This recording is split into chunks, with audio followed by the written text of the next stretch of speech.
Joining us now, Airbnb CEO and co-founder Brian Chesky. Brian, thanks for being with us. It's good to see you. Thank when you. we spoke in September, you said that there was no sign of any let-up in demand. Is that still the case? Have you seen any change in demand over the last weeks or months, or even any change in trends? No, I mean, since I saw you in September, just a few weeks ago, we announced that we had a record Q3. We did nearly $1 billion of free cash flow. In the last year, we've done $3.3 billion. And this would not have been possible without robust travel demand. And in fact, we're confident enough in the future of travel that that's why we're actually focusing on getting even more hosts prepared for the next travel season.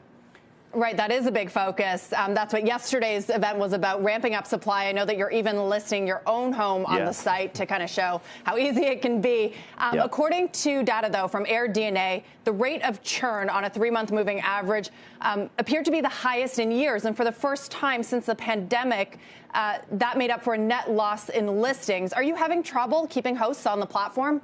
No, not at all. I mean, actually, churn is really stable, actually. And you know, hosts are making more money than ever on Airbnb. They make significantly more than they did during the start of the pandemic. And, you know, it's so popular that we want to make it even easier for more people to get started. So the average host, when they list, get a booking within 50% of hosts get a booking within 3 days of listing.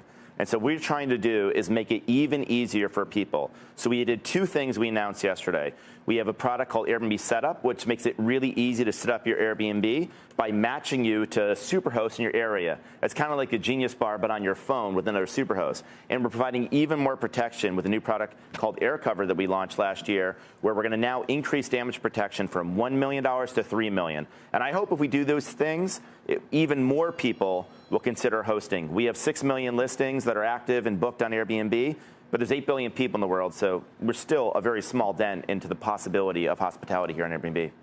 Right, and Brian, are you saying that churn has been stable over the last year, or have you seen a difference then since the pandemic? Obviously, there was less homes available. Churn has gone down. Churn has gone down. So then AirDNA data, how much do we put into that? How much weight do we put into that? Well, I haven't actually seen the report that you're referring to, but you know, we have the best data about Airbnb on our platform. Let's talk a little bit about prices. Like much of the travel industry, inflation on Airbnb has been elevated. Average price per night is 40% higher than pre-pandemic levels. How are you managing that, especially on the host side as well? And you're going to experience this yourself, I suppose, in terms of cleaning costs. How are you making it more affordable? Well, you know, last week we announced that we're going to be moving to showing the total price up front when you book on Airbnb. And so there's going to be this little toggle. You can turn it on. And I think that's going to help a lot because any fees, any fixed costs like cleaning are going to now be shown up front. So if you turn this on, you're not going to see it. We're also going to be ranking higher the very best value homes on Airbnb, and we're building even more tools for hosts to set discounts. Because the name of the game here is as we enter into a recession, one of the most important, probably the most important thing for guests is going to be affordability. Airbnb started as affordable alternative to hotels, so that's what we're focused on.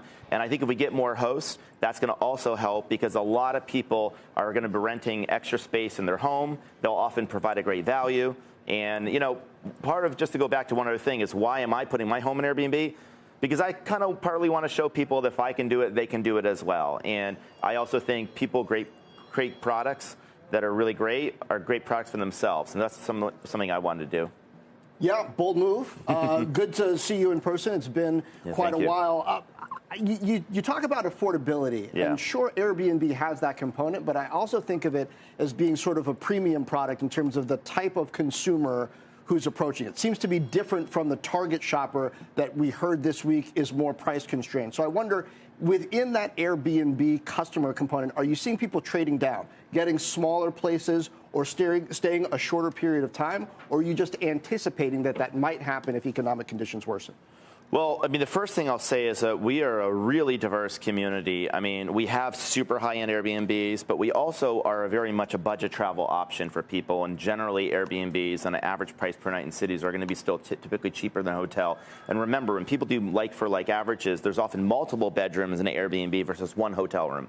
As far as what I think people are going to be doing, they might be trading down. More likely, what they might be doing is traveling differently.